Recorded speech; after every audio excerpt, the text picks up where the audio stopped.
Programme news watch में नाज़रीन एक बार फिर आपको खुशामदीद कहते हैं और प्रोग्राम के इस मरहले में हम बात करेंगे कि आज लाहौर में एक अजीब वाक़या हुआ जिसमें अमरीकी शहरी ने मजंग चुंगी पर मौजूद कुछ अफराद पर जो मोटरसाइकिल पर सवार थे उन पर फायरिंग कर दी और अपनी गाड़ी से टक्कर भी मार दी। इसके नतीजे में 3 अफराद हलाक हो गए। और अब ये बताया गया है कि मुख्तलिफ जो इतलात सामने आई हैं उसके मुताबिक ये बताया गया है कि शायद ये जो अफराद थे ये मुबैना डाकू थे और इस अमरीकी शहरी को लूटने वाले थे और उसने सेल्फ डिफेंस में ये सब कुछ किया है। इस वक्त दुनिया न्यूज़ के नुमाइंदे नोमान शेख उस शख्स के जो कि इस वाक़े में हलाक हो गया है उनके अहल खाना के साथ उनके घर में मौजूद हैं। हम पहले उनसे बात करते हैं। नोमान, बताइए कि क्या सूरत हाल है इस वाक़े के बारे में, अब तक क्या अपडेट्स मिली हैं और आप जहां मौजूद हैं यहाँ पे इनके लवाहिकीन का क्या कहना है?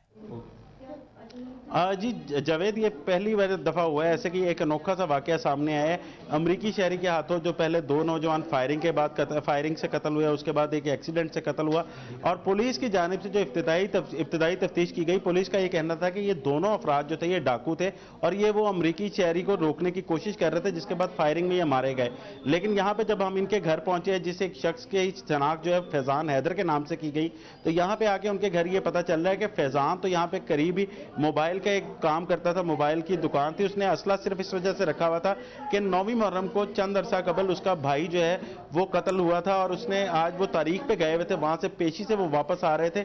उस वक्त ये वाकया पेश आया और उनके घर आज तक किसी वारदात के सिलसिले में कोई पुलिस नहीं आई और उसके साथ जो है वो एक उसका दोस्त था जो कि शादरे का रिहायशी है। यहाँ पे मैं इनके घर में मौजूद हूँ और यहाँ पे जैसे ही ये फैजान की जो मौत की खबर है पहुंची, उसके बाद कोहराम मच गया। इनकी वालदा जो है वो पहले ही बीमार थी जिस वक्त इनका जो बड़ा भाई कत्ल हुआ था, उसके बाद यहाँ उनको दिल का अटैक हुआ था और आज फिर ये खबर सुनने के बाद उन पर सख्ता तारी है। इस वक्त यहाँ पे मैं आपको दिखाऊं कि मेरे साथ मौजूद है उनकी सिस्टर, हम उनसे बात करते हैं यहाँ पे। जी बताइएगा क्या वाकया हुआ, आपके भाई के पहले भी कोई रिकॉर्ड था पुलिस का? नहीं, कोई नहीं था।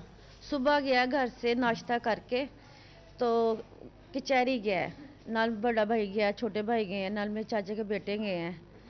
तो 2 बजे का टाइम है, भाभी ने मुझे फ़ोन किया है तो कह रही है ना उम्र ना बाजी ना नाश्ता करके घर से गया, आपके घर तो नहीं आया? मैं कह नहीं। कह रही मैं 2 बजे उसको फ़ोन कर रही हूँ, उसका फ़ोन बंद है। तो कहती बाजी आप फ़ोन करें। छोटी सिस्टर मेरी उधर से फ़ोन लगा रही है, वो भी कह रही बिजी, पहले बिजी जा रहा था उसका फ़ोन, फिर मैंने किया तो उसका नंबर बंद हो गया बिल्कुल। फिर भाभी कह रही फिर मैं करने लगी, फिर उसका ना नंबर उसने खोला है, फिर भी बिजी जा रहा था फ़ोन। उस तो बाद फिर राफ़ा कोई नहीं उसके साथ हुआ। तो आपका एक भाई जो पहले कत्ल हुआ था वो कैसे हुआ था और ये क्या आज हुआ है? आज आप क्या कहते हैं इसको कि ये किस? वो उन्होंने मारा है जिन्होंने कत्ल किया, जिन्होंने आपके पहले भाई को कत्ल किया था? हाँ, उनने किया कत्ल। जी जावेद, जैसे कि इनके अहले खाना का तो यही कहना है कि जो पहले जो क्योंकि इनका भाई तो मोबाइलों का काम करता था, इसके अलावा मंडी में एक छोटा मोटा सब्जी का जो आड़त का काम है वो करता था और आज इसका जो कत्ल हुआ है ये नहीं जानते कि अमरीकी शहरी कौन था। इनका ये कहना है कि इसके कत्ल के पीछे जो है वो मुखालफिन की साजिश है जो कि इससे कबल इनके बड़े भाई के जो कत्ल में वो मतलूब थे। जी अच्छा नोमान, इस हवाले से पुलिस की जानिब से क्या मौक़िफ़ सामने आया है? क्या पुलिस ने अपनी तहकीक में यह वाज़ेह कर दिया है कि ये जिस तरह से कहा जा रहा है कि मुबैना डाकू थे, और फिर दूसरा ये कि अमरीकी शहरी की जानिब से ज़ाहिर है क्या अभी तक कुछ अमरीकी सफारत खाने की तरफ से या काउंसलेट की तरफ से कोई बात सामने आई है?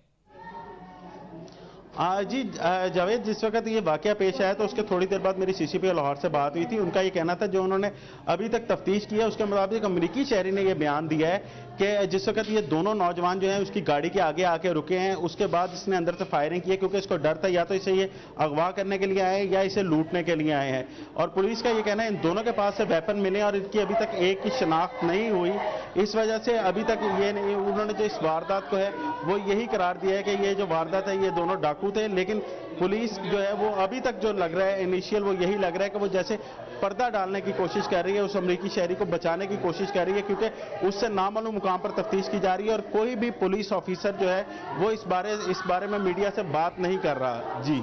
और नोमान, पुलिस ने क्या ये जिस तरह से ये डिप्लोमेट्स मूव करते हैं इस हवाले से कुछ बताया है कि उनके नॉलेज में कुछ था नहीं था? क्योंकि हालिया दिनों में हमने देखा है कि बड़े सख्त जो पाकिस्तान का फॉरेन ऑफिस है उस की तरफ से भी इंस्ट्रक्शंस या हिदायत जारी की गई थी तमाम डिप्लोमेट्स को कि वो अपनी जो एक्टिविटीज़ हैं उनको भी महदूद रखें और फिर इस तरह से इन डिप्लोमेट्स को असलहे समेत घूमते फिरते रहना, इस हवाले से कुछ मालूम हो पाया है पुलिस की जानिब से? जी जावेद, इस बारे में क्योंकि अगर ये इसमें जो बताया गया है, जो पुलिस के मुताबिक, तो ये जो इस रेमॉन्ड डेविस जो इसका नाम बताया गया और इसके बारे में बताया जा रहा है, यूएस8 का ये एक अहलकार था, ये वहाँ पे असिस्टेंट के तौर पे काम करता था, लेकिन इसके पास ना तो कोई यूएस कॉन्सुलेट की गाड़ी थी, क्योंकि उस गाड़ी पे कोई भी नंबर इस तरह का नहीं लगा हुआ था। दूसरी बात, ना इसके साथ कोई गार्ड था और ना ही ये पता था ये किधर को जा रहा है और कहाँ से वापस आ रहा है। इसकी जो सरगर्मियाँ थी उसके बारे में भी कोई पता नहीं था। और इस शख्स ने वहाँ से जब गाड़ी से भागने की कोशिश की है, तो इसकी कोशिश यही थी कि वो यूएस कॉन्सुलेट में जो है वो वापस जो सफारत खाना वहां पे पहुंच जाए, इसकी यही कोशिश थी। और इसी असना में इसने जगह जगह गाड़ी को हिट किया, जिससे कोई 4 से 5 अफराद जख्मी हुए, जिनमें से एक शख्स जो है जिसका नाम उबैद है, जो कि शालमी का ताजिर था, उसकी भी डेथ हो गई। अच्छा, इसमें नोमान ने ये जाहिर है कि ये शख्स यहाँ से रवाना हुआ था और जैसे आप कह रहे हैं कि ये मुख्तलिफ रास्तों से होता हुआ ये वहाँ से निकलने की कोशिश कर रहा था, और इसके पीछे क्या पुलिस थी, इसको रोकने की कोशिश कर रही थी और ये उस दौरान मुख्तलिफ रास्तों से निकलता हुआ मुख्तलिफ लोगों को हिट करता हुआ वहाँ से निकल रहा था? जी, ये करतबा चौक लाहौर का एक मशहूर चौक है, वहाँ पे जेल रोड के स्टार्ट में ही ये वाकया पेश आया था। और उसके बाद जब ये फायरिंग हुई थी तो पुलिस के इमरजेंसी नंबर 15 पे कॉल दे दी गई थी, जिसके बाद पुलिस इसका ताकुब कर रही थी। और बिल्कुल अनारकली जो पुलिस स्टेशन है उसके करीब फूड स्ट्रीट के बाहर इसको घेरा डाल के रोका गया। और वहाँ पे जो लोग मौजूद थे, एनिचाइदीन, उनका ये कहना था कि हम इसको देख रहे थे, ये गाड़ी से नहीं निकल रहा था, ना ये अपना वेपन दे रहा था, और इसके पास वायरलेस सेट भी मौजूद था जो ये नहीं पुलिस को दे रहा था। और पुलिस ने जबरदस्ती इसको गाड़ी से निकाला और थाने में लेके गई है। और उसके बाद जी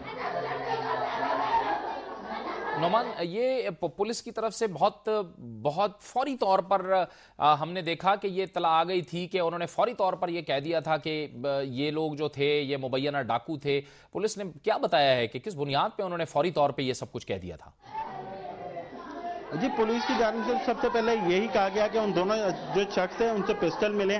उसके बाद पुलिस पे इतना ज्यादा प्रेशर आ गया था आला अफसरान का कि वो कुछ भी बताने से गुरेज कर रहे थे। लेकिन उसके बाद कुछ देर बाद उन्होंने मीडिया को अंदर ले जाके वो गाड़ी दिखाई, जिसमें साफ पता चल रहा था कि ड्राइविंग सीट से ये बाहर की जाने फायर किए गए हैं। 9mm का पिस्टल था उस अमरीकी शहरी के पास, जिसने फायर किए हैं इन दोनों नौजवानों पे। और उसके बाद पुलिस का यही कहना था, पुलिस इस मामले को दबाने की कोशिश कर रही थी, इनको डाकू करार देकर। लेकिन इनके घर यहाँ आके ये पता चल रहा है कि इसका तो कोई साबका रिकॉर्ड नहीं था। और इस नौजवान फैजान हैदर जो है, इसकी सिर्फ 1 माह कबल शादी हुई थी और इसने जो असला रखा हुआ था वो सिर्फ अपने मुखालफिन से अपने बचाव के लिए रखा हुआ था, जिसका जो कि बाकायदा तौर पर लाइसेंस था जिसका। और इसके साथ जो इसका दोस्त था उसके पास भी जो असला मौजूद था वो भी लाइसेंस था। ये जो गैर मुल्की था, अमरीकी शहरी था, इसके गले में 2-3 कार्ड्स भी लटके हुए थे। इस हवाले से कुछ बताया कि ये क्या था? जी, पुलिस का जावेद, इस केस की जितनी भी तफ्तीश है, पुलिस ने मीडिया को उससे बिल्कुल बाखबर रखा हुआ है। इवन कि उनकी यही कोशिश थी कि वो जिस वक्त उस शहरी को गिरफ्तार किया गया तो वो स्टेटमेंट तो क्या वो मीडिया के सामने ही बिल्कुल ना आए, यानी बेखबर रखा गया है मीडिया को, इनकी तफ्तीश से बेखबर रखा गया है। जी बिल्कुल बेखबर रखा गया और वो नामालूम मुकाम पर भी मीडिया से छुपा कर लेके गए हैं। जी बहुत बहुत शुक्रिया नोमान शेख उस घर में मौजूद थे जिसका एक नौजवान इस वाक़े में जाँ बहक हो गया है। और उनका ये कहना है कि उसकी 1 महीने पहले शादी हुई थी और वो अपने एक केस के सिलसिले में ज़ाहिर है कि कोर्ट्स गए थे और वहाँ से वापसी में ये वाक़या हुआ है। उनका कहना था कि दुश्मनी की बुनियाद पर उनके पास असलहा था और वो किसी भी किस्म की कोई ऐसी कार्रवाई में उनका कभी भी पुलिस रिपोर्ट के हवाले से भी नहीं रहा। और नुमान शेख का ये भी कहना था कि पुलिस मीडिया को ज़्यादा से ज़्यादा कोशिश कर रही है कि वो इससे बेखबर रखे। एक और जो तस्हीह हम करना चाहें, हमारे इस प्रोग्राम में ही अब से कुछ देर कबल जब एजुकेशन यूनिवर्सिटी लाहौर के हवाले से हम बात कर रहे थे तो डॉक्टर सईद इलाही ने यह कहा था कि डॉक्टर अनवारुर रहमान पाशा को पंजाब यूनिवर्सिटी से निकाला गया था। डॉक्टर अनवारुर रहमान पाशा ने हमसे रब्ता किया है और उनका यह कहना था कि उन्हें यूनिवर्सिटी से निकाला नहीं गया था बल्कि पंजाब यूनिवर्सिटी से वो बाकायदा मुस्ताफ़ी होकर गए थे और चूंकि उनकी ब्रिटिश नेशनलिटी हुई थी लिहाजा उसके लिए उनका जाना यूके इंतहाई ज़रूरी था, लिहाजा वो रिज़ाइन दे के बाकायदा तौर पर वहाँ से गए थे और ये कहना गलत है कि उन्हें निकाला गया था। यह था हमारा आज का प्रोग्राम। इंशाल्लाह आपसे कल दोबारा मुलाकात होगी। प्रोग्राम न्यूज़ वॉच से जावेद इकबाल को इजाज़त दीजिए। अल्लाह हाफ़िज़।